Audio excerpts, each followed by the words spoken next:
Okay, so in this video, we'll discuss about the Agentforce Employee Agent. What exactly is the Employee Agent, and what is the need of Employee Agent, and how we can create multiple Employee Agents, and how we can assign those multiple Employee Agents to multiple users.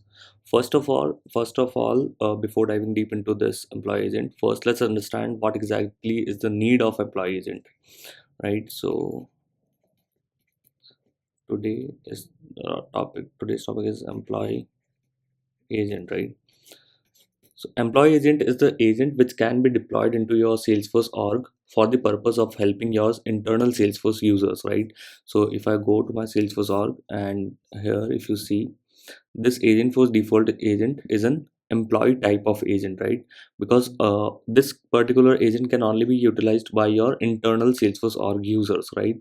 But now the problem is we only have one default Agentforce default employee agent as of now. So all of the employees will be using the same agent, right?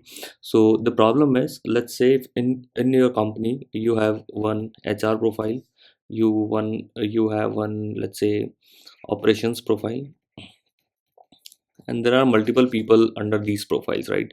So every user of these profiles are currently using the same employee agent which we have here, right? So we have to pack all of the functionalities into this same employee agent.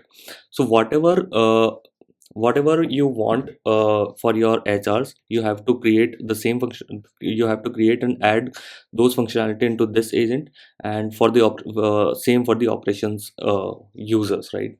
So what we'll do here is we'll just create multiple employee agents and assign these agents to different profiles or different users, right? So let's say this is going to be your HR agent, and this agent cannot be used by operations team, and this will be your operation agent, so this agent cannot be utilized by HR people, right? So first let's go to setup and open our Agentforce agents list. Now let's see how to create multiple employee agents first. Agentforce agents, and so right now we only have two agents. One is the employee agent, one is the service agent, right? So we'll just create a few more employee type of agent. So let's click on new agent, and here if you see, we have a type of Agentforce employee agent. So you just select this option and click on next. General FAQ is added. Let's leave it. Okay, so let's keep the name as employee, or let's say HR agent.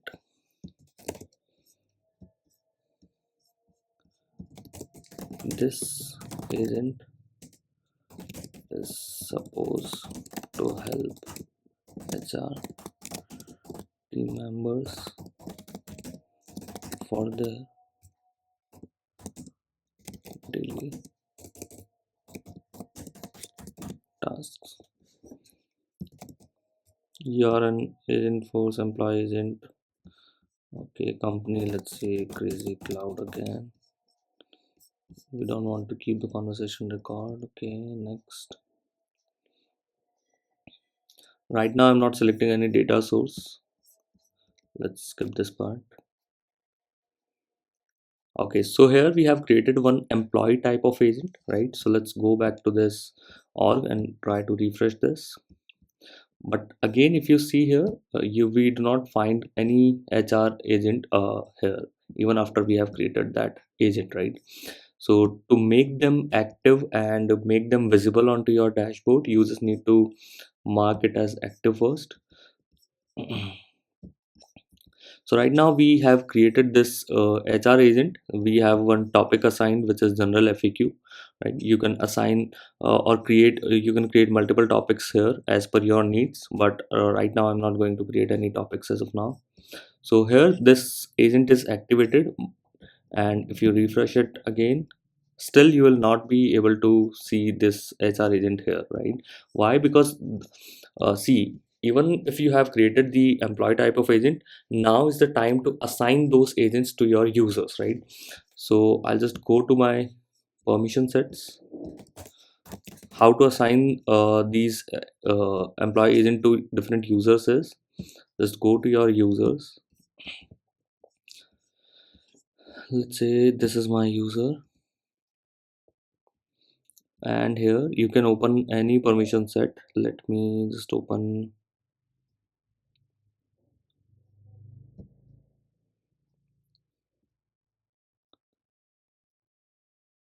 okay, let's just open any one of them. And into these permission sets, you'll find an option of agent access here. So let's click on agent access.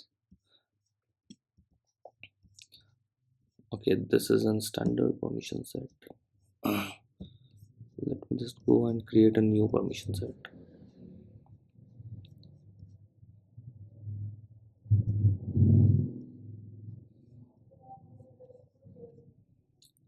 Let me see if there is a custom permission set. No. Okay, first let's create one permission set.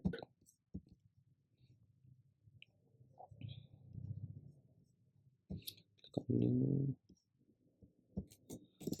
custom agent permission set. Let's click on save, and inside this permission set we have to give the permission of agent.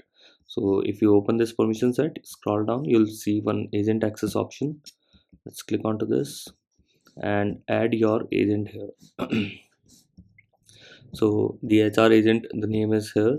We cannot see the crazy cloud agent here. Why? Because that is not an employee type of agent. So only employee type of agent would be visible here. Let's click on save. Okay, so now is the time to assign this permission set to your user. Let's go to users, click on your user and add the permission set. Custom agent permission set.